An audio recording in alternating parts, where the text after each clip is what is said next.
It's my pleasure to introduce you to Dr. Chet Rehal, who's actually my boss. He's the chair, or he's still the chair of our cardiovascular department. He was the director of our cath lab.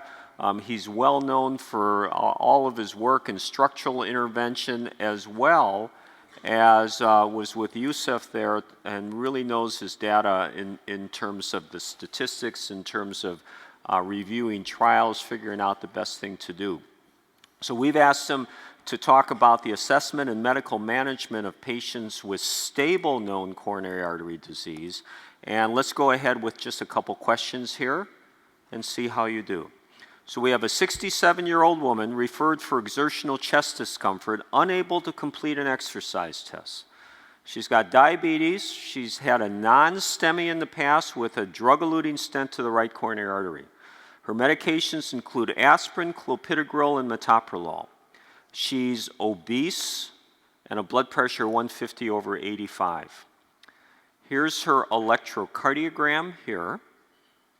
Creatinine 1.2, hemoglobin A1C is 7.5%.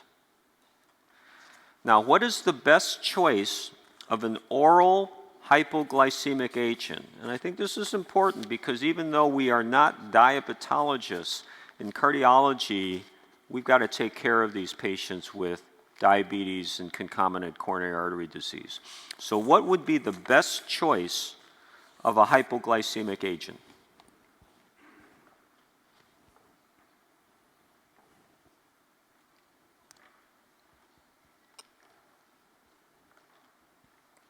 Okay, let's see.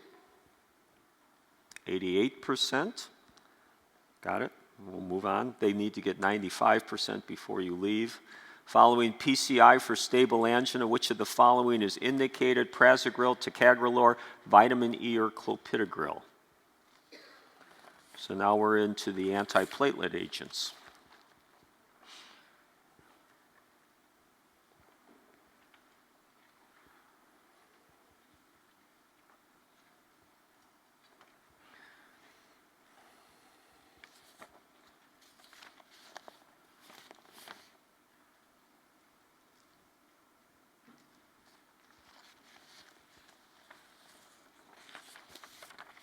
See what the answer is.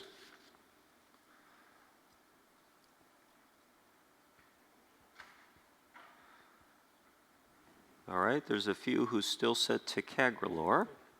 So, Dr. Rehal, you're on.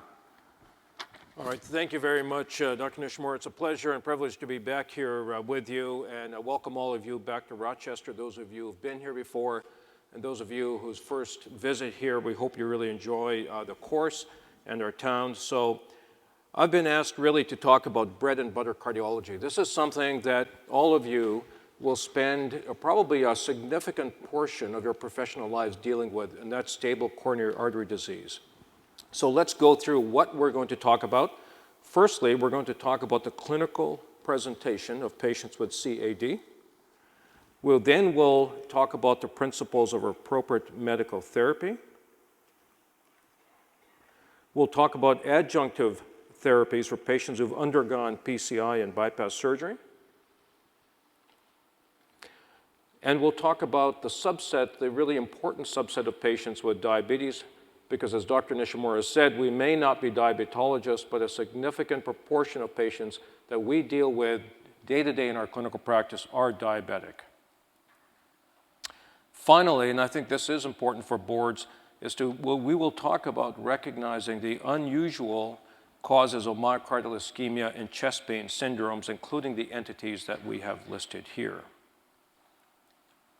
So by way of background, I think it's worth just reflecting that atherosclerosis is a systemic disease. It can affect every vascular bed from head to toe, and it's a progressive and insidious disease.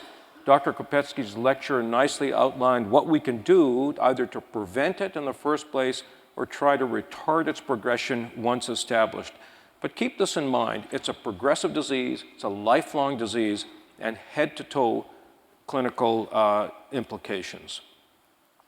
It can also transform from stable disease. You can see the plaque growing here with cholesterol accumulation, and then you're going to see a rupture of the thin cap, and then exposure of the inner contents to the lumen, and then a rapid thrombosis, which then leads to acute coronary syndromes and STEMIs. Right now, what we're going to do is to focus on this initial phase, which is stable ischemic heart disease. This in and of itself is a huge area with a massive, massive literature. The 2012 Multi-Society Guidelines for the Management of Stable Ischemic Heart Disease included over 400 references. By themselves, they were like a textbook, actually. And the 2014 update, the Multi-Society update, included almost 100 references. And so every year, there's hundreds of references that are popping up that are relevant to this topic. What I'm going to try to do is to distill for you a very practical approach that you can apply both in your clinical practice and, importantly, for the board examinations that you're studying for. So let's talk about learning objective number 1. Let's recognize and talk about the clinical presentation. So a lot of what I'm going to do is case-based. Real patients, 65-year-old man, were presented with exertional chest pain while mowing the lawn. Okay, it was retrosternal, some dyspnea, resolved with rest or stopping. No prolonged rest or nocturnal episodes that he's noted, and it first occurred in last fall and in the winter. Didn't really tell anyone. He has significant medical history, including diabetes for the past 10 years, and that's a typical duration, actually, of type 2 diabetics who present with angina. It typically takes about 10 years. Been hyperlipidemic, family history, brother had bypass surgery, but at the age of 70. Former smoker, drinks 4 beers a day. I'm not sure if that's a good thing or a bad thing. Creatinine is 1.4, and hemoglobin is elevated at 7.4. Here are his medications. Is on both metformin and glyburide. So when confronted with a patient like this, remember there are 3 major goals that you have to address. Number 1, you want to make your patient feel better, right? You want to improve their symptoms and their quality of life. Number 2, you want to assess their prognosis and do what you can to improve their prognosis, i.e. the likelihood of survival. And 3, if possible, you want to try to prevent non-fatal endpoints such as acute myocardial infarction, heart failure, or ventricular arrhythmias. Those are your 3 big goals in all patients with coronary artery disease.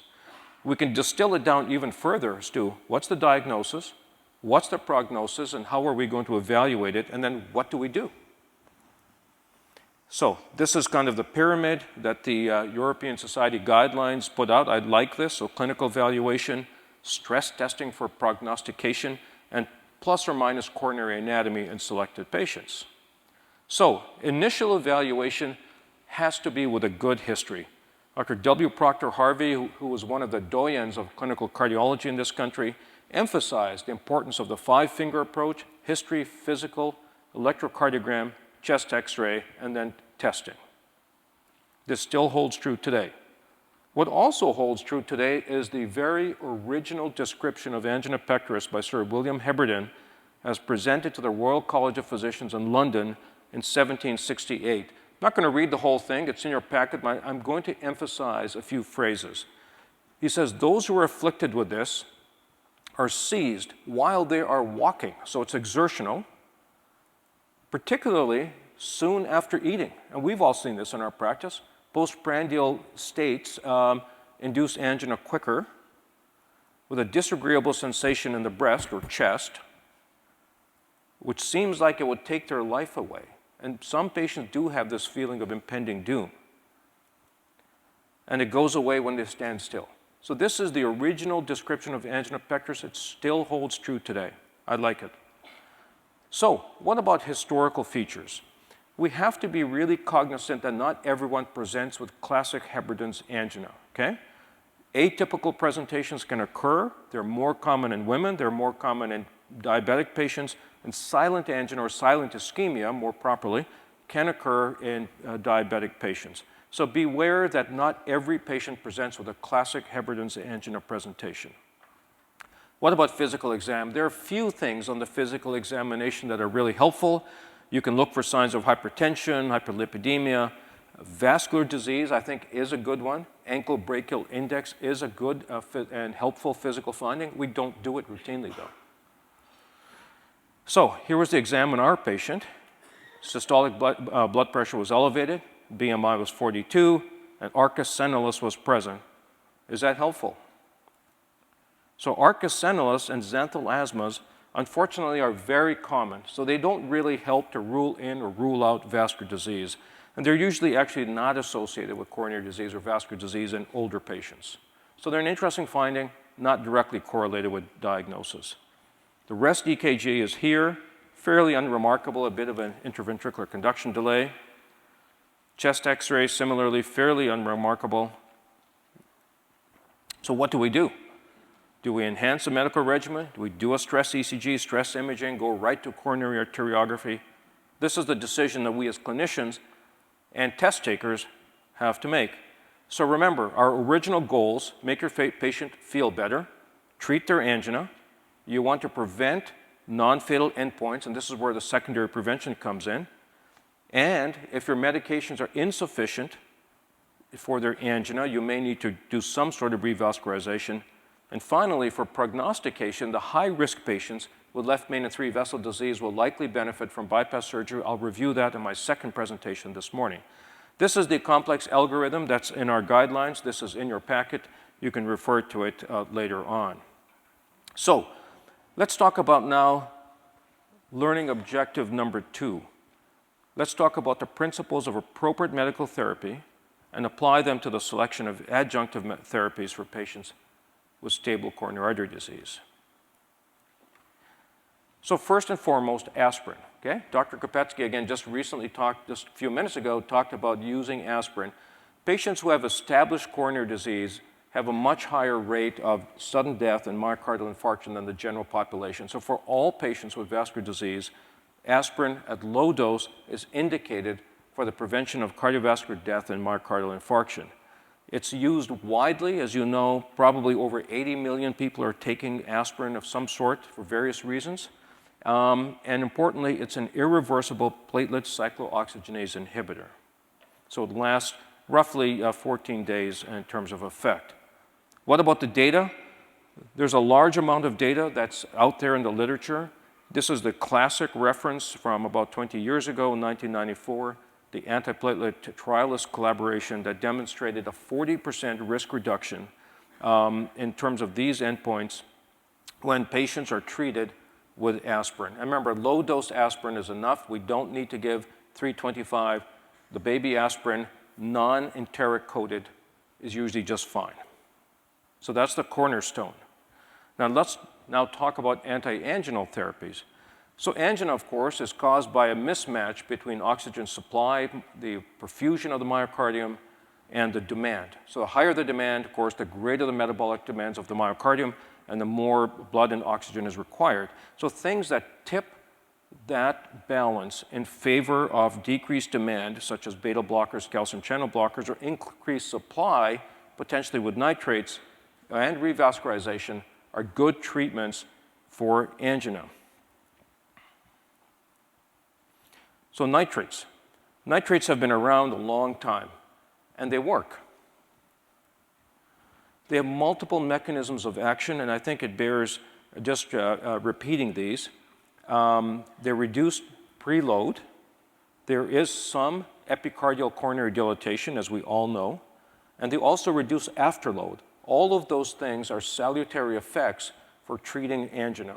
So the issue with nitrates, though, is that they don't prevent sudden death or MI. They're good symptom therapies, but they're not good for secondary prevention in terms of preventing non-fatal or fatal complications.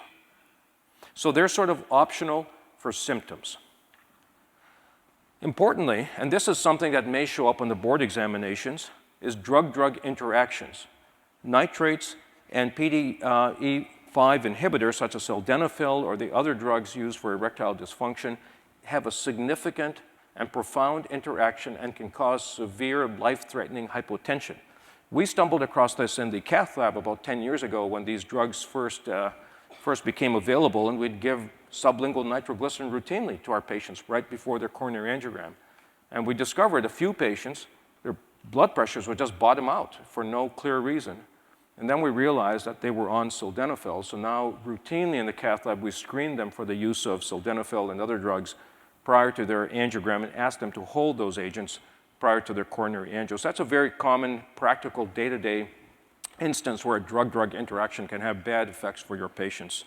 So keep that in mind. These are the type of complications that we need to be aware of, both clinically and for our board examinations. Probably the cornerstone of anti-anginal therapy are beta blockers. These are indicated early. They have a history that dates back to 1958, and when James Black, who worked for the old ICI Chemical Industries, discovered them and subsequently was awarded actually a Nobel Prize in 1988 for the discovery of beta blockers. And now there's dozens of beta blockers, as you know, and with many, many indications in heart disease. For coronary disease or stable ischemic heart disease, they have numerous salutary effects. They're negative chronotropic agents. They cause some bradycardia, which is a good thing. They're antiarrhythmic drugs, as you know. They have negative inotropic effects. In other words, they reduce the oxygen demand and overall are generally well tolerated and really by almost all patients with coronary disease. Again, watch for drug-drug interactions. If you have somebody on a beta blocker and a drug like verapamil or diltiazem, you may cause AV block or severe bradycardia, and that's the type of thing, again, that would pop up on the board examinations. Amiodarone also is a powerful beta blocker, and there can be a drug-drug interaction there as well. What about calcium channel blockers? We have both dihydropyridine, vasodilatory calcium channel blockers such as nifedipine and amlodipine, amlodipine seems to be more frequently used nowadays, and non-dihydropyridine calcium channel blockers such as verapamil and diltiazem. Both categories can be used for angina, but neither category has been shown to reduce cardiac death or myocardial infarction rates. Therefore, similar to nitrates, they're just used as second-line agents for symptom improvement. Okay? They're not indicated in every single patient for improvement of prognosis. And finally, we do have new agents such as ranolazine, which is used in patients who are typically not responsive to the other drugs, plus or minus revascularization. And these drugs do work. They have completely different mechanisms of action that relate to cellular metabolism and free fatty acid metabolism than the other agents. They do work, again, kind of used as third-line agents. So back to our patient who presented. So medical therapy, we've now got this patient on aspirin, a beta blocker, an ACE inhibitor, and metformin. I'll remind you of our pyramid. Here's what we want to do with patients with stable ischemic heart disease: evaluate, prognosticate, and then treat. Now, again, here's another complicated algorithm from our guidelines that's in your packet. And again, you can refer to this later. We'll continue with our patient. What did we do? Well, we put him on a treadmill to try to prognosticate. And at 6 minutes, I'm sure all of you are noticing that he does have infralateral ST segment depression, 2 to 3 millimeters, with horizontal ST segment depression. Persisted into recovery, almost 3 millimeters worth, okay, in recovery. 6 minutes into recovery, there's still a millimeter with downsloping ST segment depression and T-wave inversion. So persistent infralateral ischemia. Here's the summary. He went 6 minutes, 7 METs, which is only 80% are predicted.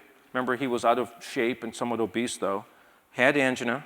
ECG was positive. Duke treadmill scores -4, and heart rate recovery 43. So what do we do?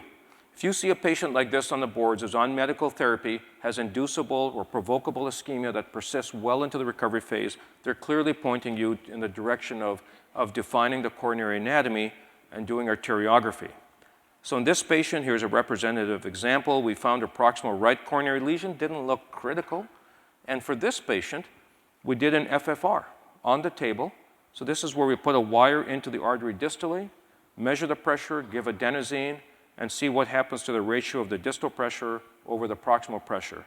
And this is really abnormal. So the distal pressure is only 0.7 of the proximal pressure, and that's an indication that this is a hemodynamically significant lesion. So this lesion was then treated with a 3.5 millimeter stent, and we got a nice result on it. So now what? Now this gentleman has a stent, okay? So he's going to have aspirin for the rest of his life, clopidogrel for a year. Now this year seems to be shortening. For now, on the board examinations, it's still a year, but for the second generation drug-eluting stents, we probably can use 6 months very safely and perhaps even 3 months. But for now, stick with 1 year. He's on a beta blocker, ACE inhibitor, and metformin. And we're actually going to consider referring him to endocrinology for consideration of one of the novel diabetes agents. So let's talk about that. Let's talk about this. The principles of appropriate medical management for adjunctive therapies in patients who've undergone revascularization for stable CAD. We've just touched upon this. I want to remind you that the stents we use nowadays, in 90% of patients, they get a drug-eluting stent rather than a bare metal stent. Here's an important difference. This is from the same patient. This was published about 10 years ago, 65-year-old man who died from a car accident. He had a Cypher drug-eluting stent in his LAD, and he also had, for some reason, a BX Velocity bare metal stent in his LAD. And the differences are remarkable. The bare metal stent is healed with a nice rind of neointima, whereas the drug-eluting stent still hasn't healed in, right? So you can see there's fibrin and there are metallic struts still exposed to the circulation. Because of the difference in healing that the drug-eluting stents have, we need to use more powerful antiplatelet drugs for a longer duration of time. With this older generation of stents, like the Cypher stent, it was clearly 1 year. Now with the new stents, it can be shorter, but the guidelines still say 1 year. So what do we need following stenting? Aspirin and clopidogrel for 1 year. As I've mentioned a couple of times, this is evolving. Beta blockers, particularly if there's a prior myocardial infarction, acute coronary syndrome, or low ejection fraction. And an ACE inhibitor, very low threshold for an ACE inhibitor. Anyone who has hypertension, diabetes, low ejection fraction, or chronic kidney disease. So that's the vast majority of our patients, isn't it? And keep in mind, there's no indication for ticagrelor or prasugrel in stable ischemic heart disease with or without stenting, okay? Learning objective number 4. Let's outline the principles of medical management for the patient with stable coronary disease and diabetes mellitus, okay? So much of our practice, I think, maybe 20 to 30% of all our patients. So what do we know about diabetes and its interactions with heart disease? Well, at least 16 million Americans have diabetes mellitus. And here's the important thing. 2/3 of them will die of cardiovascular disease, okay? They're not going to die of microangiopathic complications like retinopathy, nephropathy, and neuropathy. They're going to die of heart disease and stroke. So actually, diabetes is a cardiovascular disease, and it behooves us to understand the basics of diabetes management. It's multifactorial, but this is one of the main reasons why the prevalence of diabetes is so high in the US and why it's increasing is that obesity continues to increase. This is now an old slide, but there was a very famous slide from the CDC that demonstrated the gradual increase in size of the US population. And you'll notice that the diabetes trends exactly mirror, if I go back, kind of exactly mirror the states that have the greatest obesity. So obesity and type 2 diabetes mellitus go hand in hand. What do we know? Well, the US is already the most obese nation on earth, and we are getting bigger. The prevalence of childhood obesity is high, as you all know. Childhood complications like hypertension, et cetera, are also increasing. And on autopsy studies, you can actually demonstrate atherosclerotic plaques in the aortas of children who died from other causes at a very, very early age. So it's not good. Here's our future if we don't do something about it. Now, Type 2 diabetes mellitus is a very complex disease. I'm not a diabetologist, I'm not an expert in it, but here's some of the things that I understand. It's a systemic disease. It affects every vascular bed and every organ system. It has numerous things in its mechanisms and the pathophysiology that you can read here. And the prevalence of ischemic heart disease increases significantly with age and diabetes. So for example, amongst patients who are over 65, and these are stable ambulatory patients, just a priori, they have a 20% prevalence of ischemic heart disease. Just being over 65 and being diabetic, if you look for it, there's at least a 20% chance you're going to find coronary artery disease. This is really high. Now, the other thing we know is that the mere presence of diabetes is an adverse prognostic indicator on par with prior myocardial infarction. This is a classic study that was published in the New England Journal of Medicine in 1998.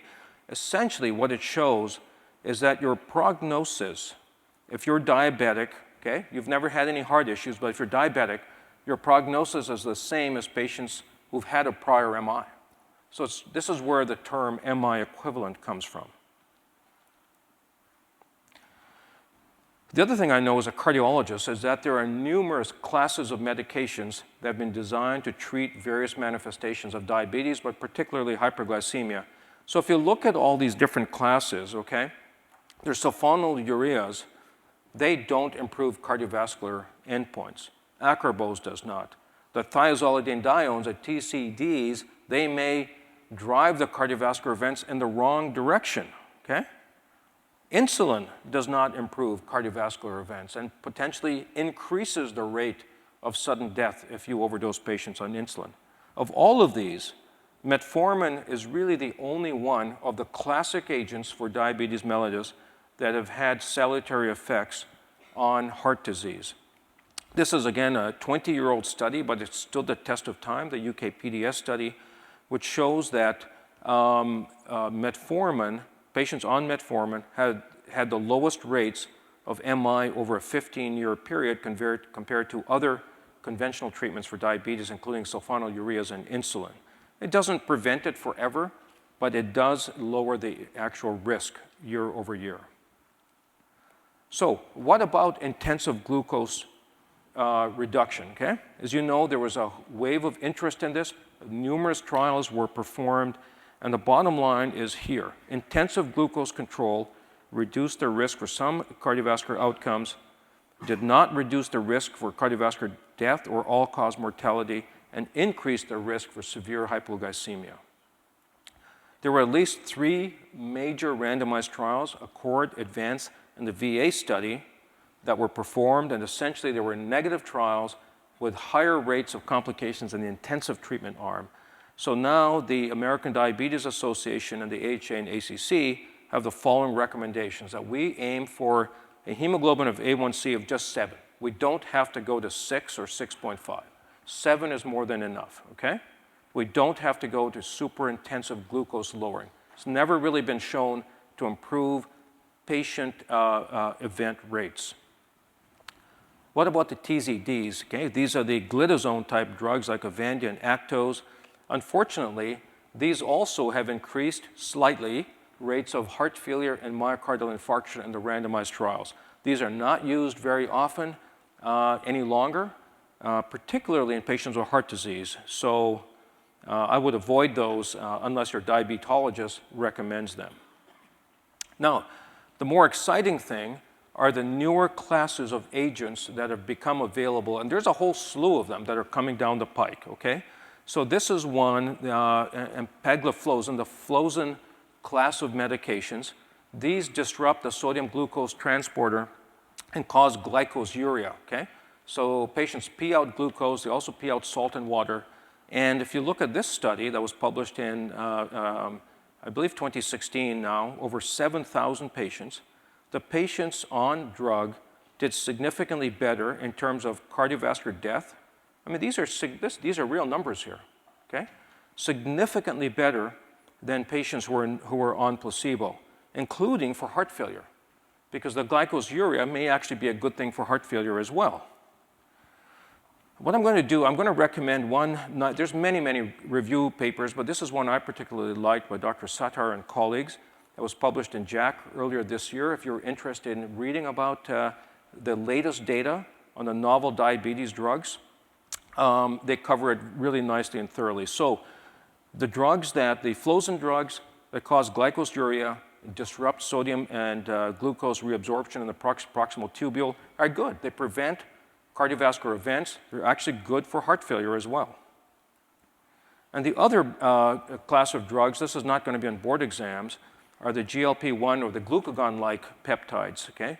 Liraglutide was studied in the LEADER trial and also showed an improvement in cardiovascular mortality. So now we have two classes of drugs, okay? The sodium glucose transporter inhibitors and the glucagon-like peptides that actually reduce cardiovascular events. They don't just reduce glucose, they reduce death and MI. Now the issue with these is that most of us as cardiologists are not going to become expert at the use of these drugs, at least not yet. So what I would recommend, just like they recommend, is that you work with your endocrinologist, try to select the right patients for these medications, and keep in mind that like all new classes of branded drugs, these are expensive. You've got to make sure your patients can afford the copays, et cetera, so they're not spending a lot of money and just not taking the medications. But I think it's going to be a very exciting new era for patients with diabetes mellitus and coronary disease. So let's summarize diabetes and coronary disease. 1, insulin resistance is common, related to obesity. Number 2, diabetes is a systemic disease. It's atherogenic and it's prothrombotic, okay? So the risks of heart disease are higher. They double in patients with diabetes. As I've shown you, there's a high prevalence, just a priori, of coronary disease. And ultimately, these patients are going to die of heart disease. So we need to pay attention to it. Multifactorial risk intervention is important. In terms of treatment, be careful with insulin. We do not need to drive the hemoglobin A1Cs to 6. Metformin is a good thing. It may actually have important anti-cancer effects as well that are currently being tested. Very, very safe drug that we should feel comfortable prescribing. Avoid the TZDs and think about the novel drugs. Work in concert with your diabetologist for patients who are at risk for cardiovascular events. So that's diabetes, a really important subset of patients with stable ischemic heart disease. Let me now switch gears. We'll talk about some miscellaneous therapies, okay? A couple of miscellaneous therapies I think you need to know about. The first is chelation therapy. This has actually been upgraded to a 2B recommendation in our guidelines in 2014. So what is this? This is where EDTA is infused into a patient, and over at least 30 sessions, I believe. There's been a very important randomized trial called the TACT trial, headed by Dr. Tony Lamas from Miami. 1,700 patients. It was a 2x2 design with vitamin as well. And what we learned, this was published in JAMA a few years ago, is that patients treated with chelation therapy actually did better. They did significantly better than placebo. But are we using this? No, we're not using it. And I'm not really sure exactly why we're not using it, because if this was a drug, I think we'd be jumping all over it. Now, if you look at the diabetes subset, there's actually a really significant benefit in terms of EDTA chelation. So this is being followed up in another randomized trial, TACT2, right now. Okay? So just keep this in mind. It's not standard therapy, but it is available. It's a 2B indication. And it may go up in the future as newer data come in. And what about EECP? This is those inflatable cuffs that you put on the patient's extremities. It inflates, kind of like a balloon pump in diastole, causes some retrograde blood flow, increases the diastolic blood pressure. What's the data on this thing? And we do this here, actually. Well, there are some data. This was a randomized sham-controlled trial, kind of a small study. But it did show an improvement in clinical angina, in CCS symptom status, and a number of these other mechanistic factors. So we tend to use this in patients who have diffuse coronary disease with no options for bypass surgery or revascularization, and it seems to work. Okay, so we still have a small program performing EECP. Now finally, let's talk about learning objective number 5. We've talked about coronary artery disease, but there are other things than atherosclerosis that can also cause myocardial ischemia. Let me show you some examples. There is a differential diagnosis. So look at this. This is a 34-year-old woman who presented with chest pain, high troponins, ECG changes. Her entire coronary tree was incredibly vasoconstricted when we took her to the cath lab. Patients like this can die. And we have had deaths in patients like this with severe, widespread vasoconstriction despite defibrillators and things. It can be extremely difficult and challenging to treat. And this is the difference after intracoronary nitroglycerin. No one really knows why patients would develop these severe vasospastic disorders, the severe endothelial dysfunction. It can last for a few weeks or a few months and then can spontaneously resolve. But keep this in mind, particularly in younger premenopausal women. Don't just write them off. We've got to check into it more thoroughly. Takotsubo syndrome or stress-induced cardiomyopathy is something that all of us see, and not commonly, but not infrequently either. And this is basically myocardial stunning in response to either emotional or physical triggers. So here's an example. So you can see that it's just the distal part of the heart, the mid and apical segments are basically frozen. They're not contracting. Only the base is contracting.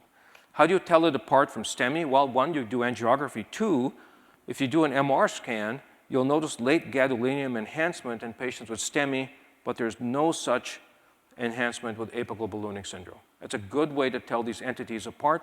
Almost always recovers within 48 or 72 hours.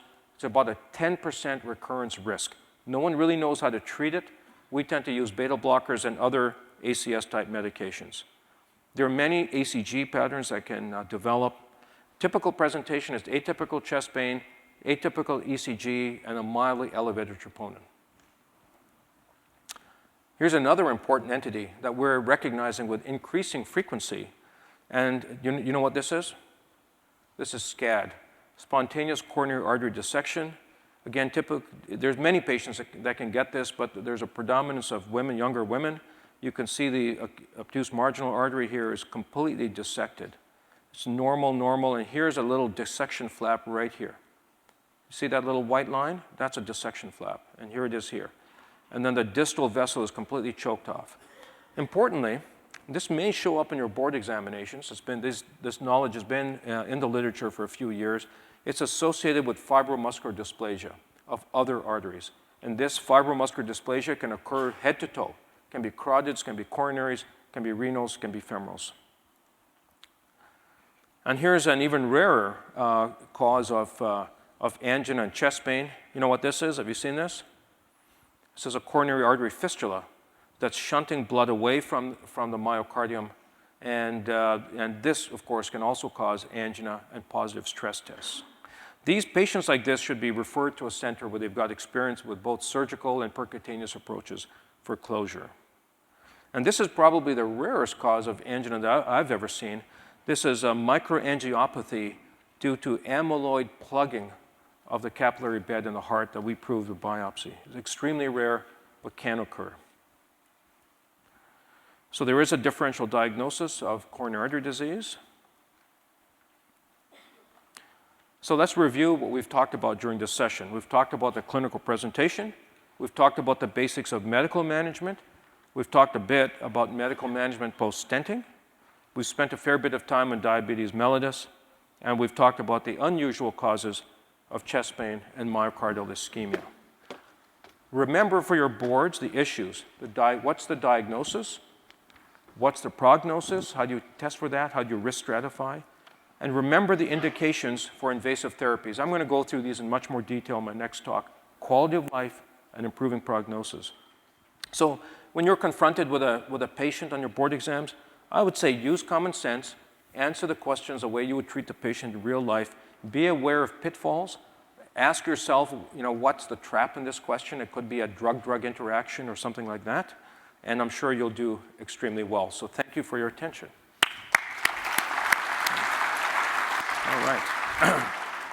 Yeah, you thought stable coronary disease wasn't going to consist of much, but you saw that Dr. Rehal went through a whirlwind, a potpourri of pretty interesting and significant areas, all of which are in the area of stable coronary artery disease.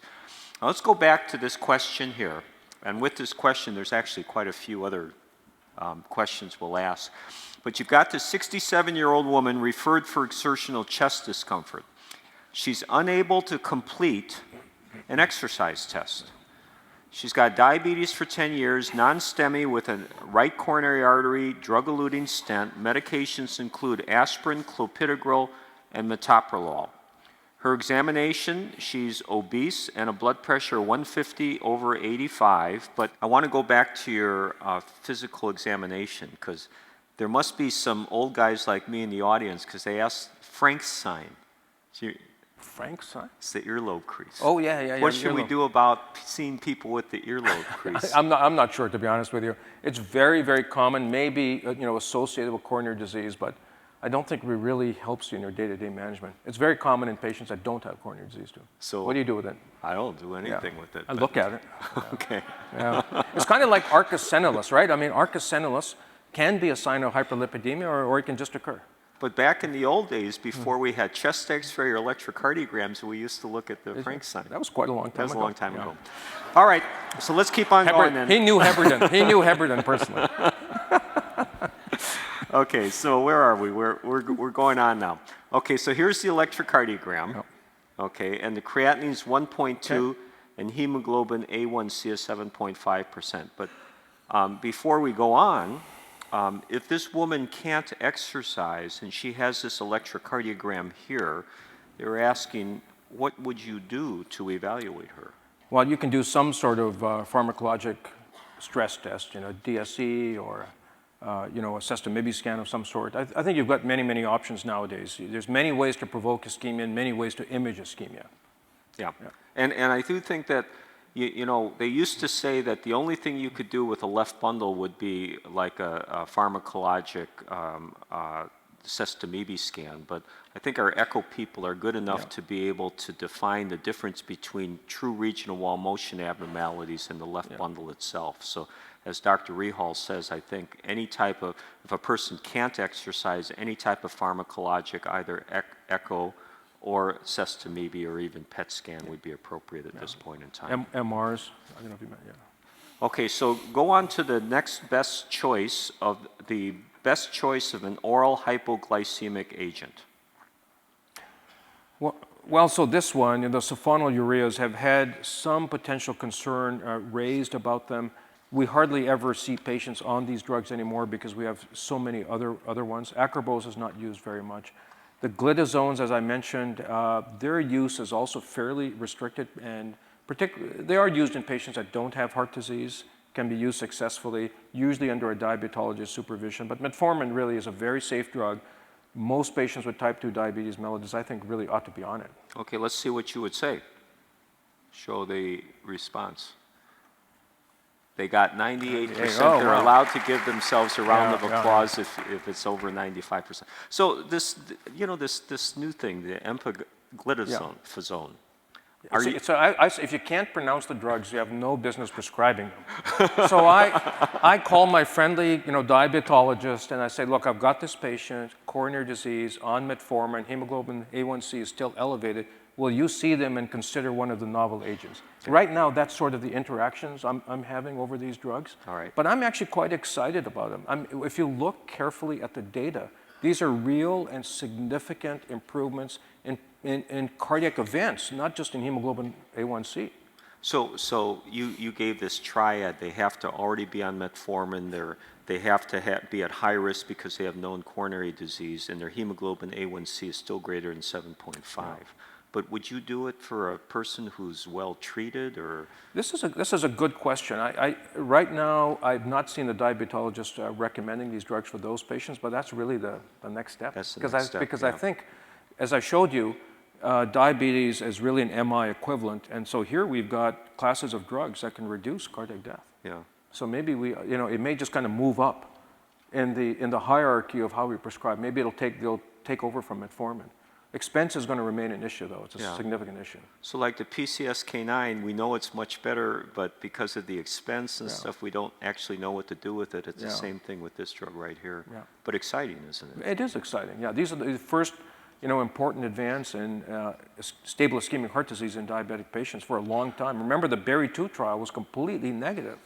We spent millions of dollars on the Berry-2D trial trying to improve cardiovascular events with the TZDs and with early revascularization. Completely negative. Okay, let's go on. Yeah. All of the following are indicated as first-line therapy for stable angina, except for beta blockers, ACE inhibitors, calcium channel blockers, or aspirin. So this is a person with stable exertional coronary artery disease. All of the following are indicated except for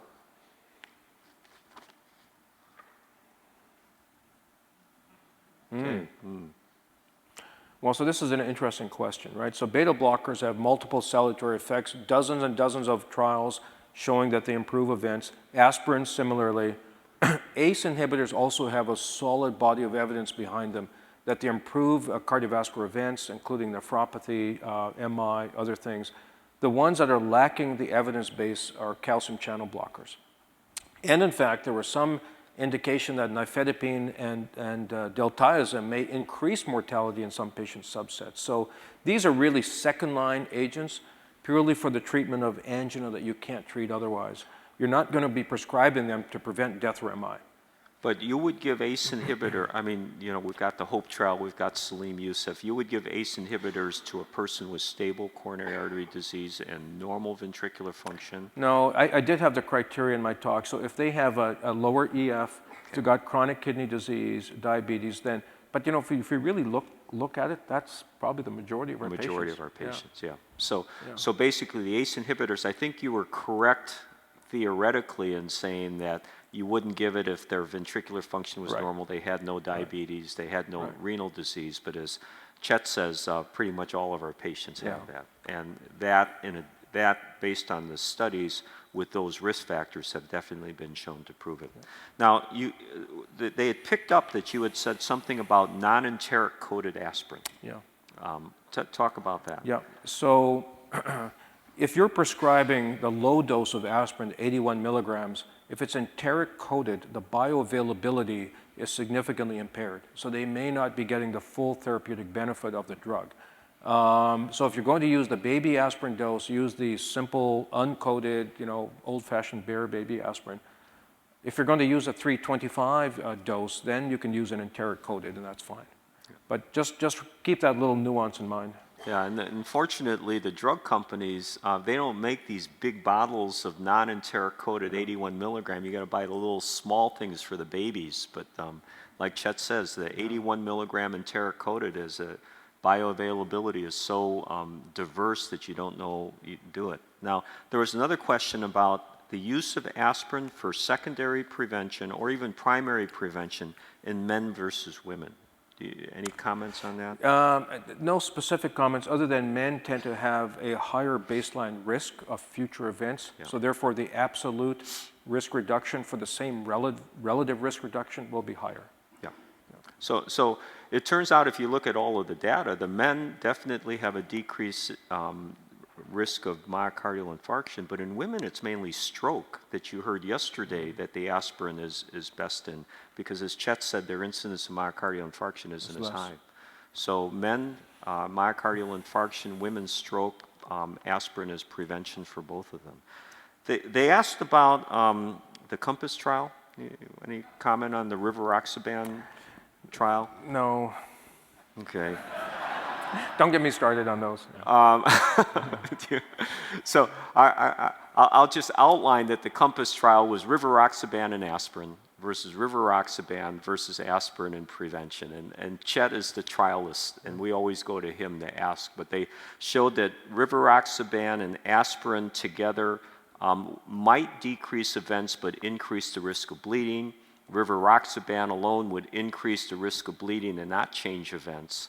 So, I think you're nodding because you probably wouldn't do anything differently at this point in time. Okay. The problem is, there are so many classes of drugs and so many agents. We also have to keep in mind that you have to look at the safety profile of giving multiple classes of drugs together. We do this all the time in medicine, especially in acute coronary syndromes. We're throwing different classes of medications at patients, and sometimes there's no safety data on these combinations. Yeah. And we wonder why they bleed. Yeah, we wonder why they bleed. Yeah. Okay, next question. Following PCI for stable angina, which of the following is indicated? This is a good one. Prasugrel, ticagrelor, vitamin E, or clopidogrel?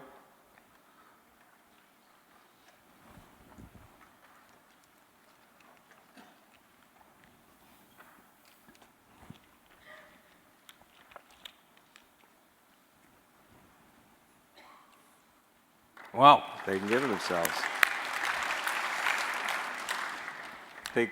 Go ahead. Yep. So keep in mind, prasugrel and ticagrelor have really not been tested in this type of population. They're more powerful antiplatelet drugs. As a consequence, there are more powerful bleeding inducers as well. So the risk-benefit ratio we have to be really cognizant of. Vitamin E has been tested in randomized trials, shown to increase the risk of intracranial hemorrhage. So be careful in prescribing, some of these vitamins. They're chemicals and they have systemic effects as well. And clopidogrel, tried and true, we still use it all the time. It's still the most commonly used drug along with aspirin following PCI. So after PCI with a second generation drug-eluting stents, we're probably going to reduce it now down to 6 months. And for some patients, I think 3 months is just fine. Some of you may actually remember that the original indication for the first generation stents like Cypher and Taxus was actually 3 months. Yeah. And it was only later we found stent thromboses occurring that we lengthened it out to 1 year. But the original label was 3 months. Yeah. So big difference between first generation Yeah. and second generation stents, number one. Number two is you'll hear this afternoon about the acute coronary syndromes, which is a different animal from what we're talking about this morning with stable coronary artery disease. So in the acute disease, you're going to have a little different flavor on the antiplatelet agents. And as Chet said, now we can afford to stop the dual antiplatelet agents after 6 months, and after the European Society stuff this week, probably 3 months in the next speed. Keep in mind that video that I showed you, the animation I showed you with the progression of the stable plaque. That's what we're talking about this morning.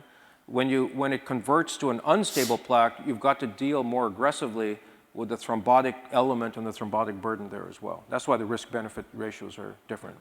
So a couple more questions. IFFR instead of FFR. Can you tell the audience about what you think? Yeah. So IFR is a form of waveform analysis that is easier to perform in the cath lab than FFR. But frankly, I think FFR is just so easy to do, really. We have the software to do IFR, but we actually are not using it as much as people might have thought. So with FFR, you put the wire down the artery, then you have to give adenosine either intracoronary or systemically to really get the measurement made. With IFR, there's a computer algorithm that just looks at the waveforms and determines whether or not it's abnormal. So this is still an evolution. I don't think for the board exams you're going to see something like IFR, maybe 3 or 4 years from now. Yeah. And just for the board exam, the cutoff for, quote, a significant lesion for FFR? Okay, so this is a good question. It's important to remember that a normal FFR is 1.0. Okay, anything less than 1.0 is abnormal. Question is, how abnormal does it have to be? Typically, it's 0.8. Okay? The original studies were done with 0.75, and that's been increased to 0.8. Okay, but if it's less than 0.8, you probably have a significant lesion that could be causing ischemia. Yeah. And we know from trials like FAME and FAME2, I'll show you a couple of slides from those in my second talk this morning, that if you do an FFR guided approach, in other words, only treating the lesions that have positive FFRs that are hemodynamically significant, leaving the other ones alone, no matter how bad they look, patients do better. And then one last question that 4 people asked is how you diagnose coronary spasm. Yeah, that's a good question. So the first thing is have a high index of suspicion, okay? What we do in our laboratory is we do invasive acetylcholine testing, where we have this protocol that we drip acetylcholine into the arteries. The normal response is vasodilatation, right? The arteries get bigger when you put in acetylcholine.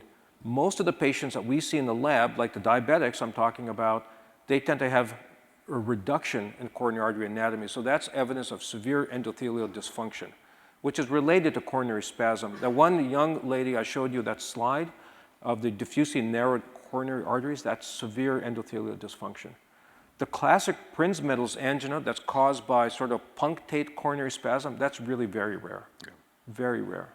Yeah. So. And the gold standard, just in case you ever get asked, is spontaneous pain with ST segment elevation in the absence of epicardial coronary disease. So that's actually the gold standard. Many times you can't have the patient in the hospital for weeks at a time. No. So like Chet says, you can use other things like acetylcholine. Yep. Holter monitoring. And You Holter can wear monitoring. monitors, actually extended monitors can pick it up. Yeah, but like Chet says, it's very, very rare. It's very rare. It's diagnosed a lot more than it should be, but it's a very rare and actually a very deadly disease.